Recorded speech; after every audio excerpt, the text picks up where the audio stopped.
semuanya, kembali lagi bersama saya Bayan Juliana dari Universitas Katolik Munsisaritas, Fakultas Ilmu Kesehatan, Prodi Ilmu Perawatan dari Palembang.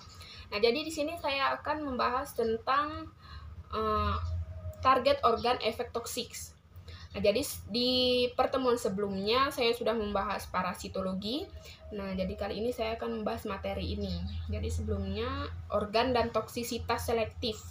Nah, jadi dalam materi ini, kerja dari organ terhadap organ sasaran dapat menyebabkan efek meliputi interaksi kimia antara molekul zat, toksin, dan tempat kerja spesifik. Selanjutnya kita akan membahas tentang sistem saraf. Jadi sistem saraf ini ada di tubuh kita ya. Jadi sistem ini merupakan ilmu yang mempelajari sistem saraf atau sistem neuron. Jadi bidang ilmu saraf telah meluas dengan mengikuti sertakan percobaan ilmiah secara sistematis. Dan sistem saraf ini dibagi menjadi dua. Jadi yang pertama sistem saraf pusat dan yang kedua sistem saraf tepi. Jadi sistem saraf pusat ini terdiri atas otak dan sumsum tulang belakang. Jadi keadaan darah pada tiap-tiap orang itu tidak sama. Jadi bergantung pada usia, pekerjaan, serta keadaan jantung atau pembuluh darah. Jadi darah ini terdiri dari dua komponen, yaitu yang pertama plasma darah, bagian cair darah yang bagian besar terdiri atas air, elektrolit, dan protein darah.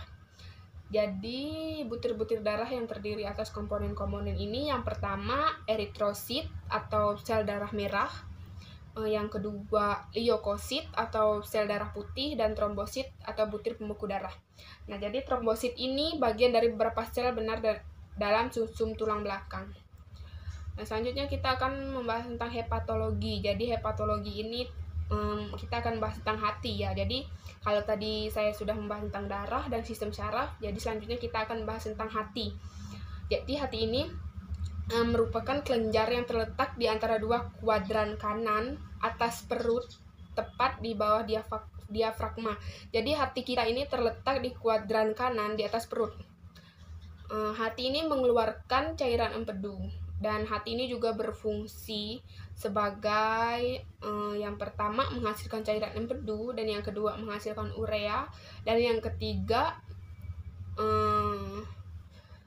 hati ini juga berfungsi sebagai sintesis protein plasma merah.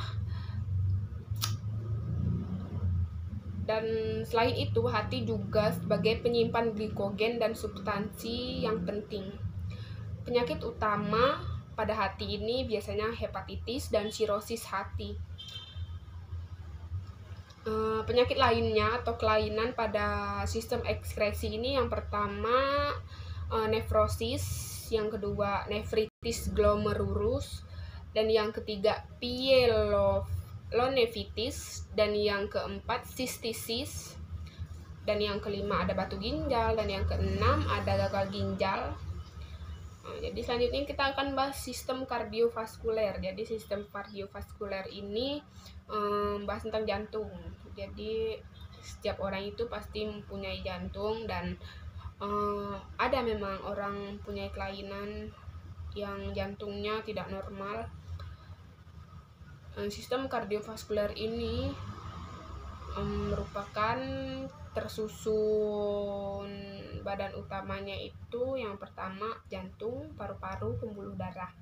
Jadi setiap organ ini mempunyai fungsi penting. Jadi yang pertama ini jantung, organ muskuler yang berlubang, yaitu berfungsi sebagai pemompa ganda sistem kardiovaskuler.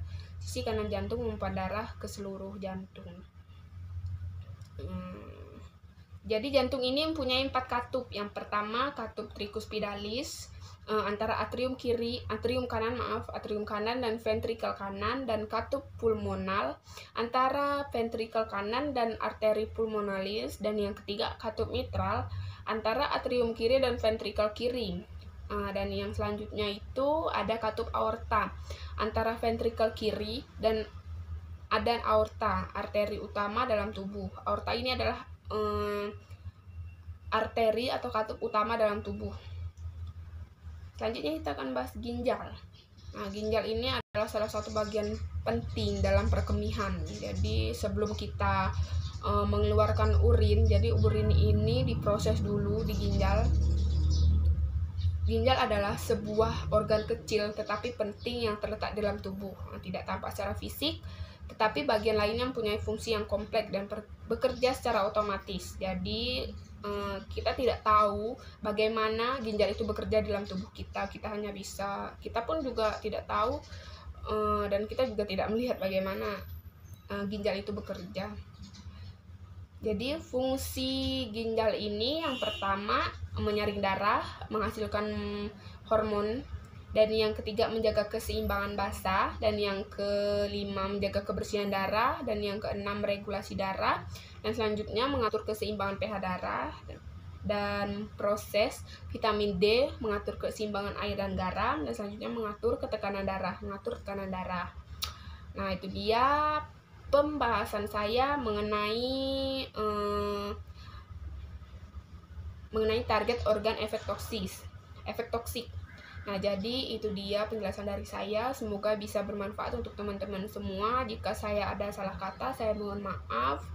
Terima kasih sudah menyaksikan saya. Terima kasih. Selamat sore.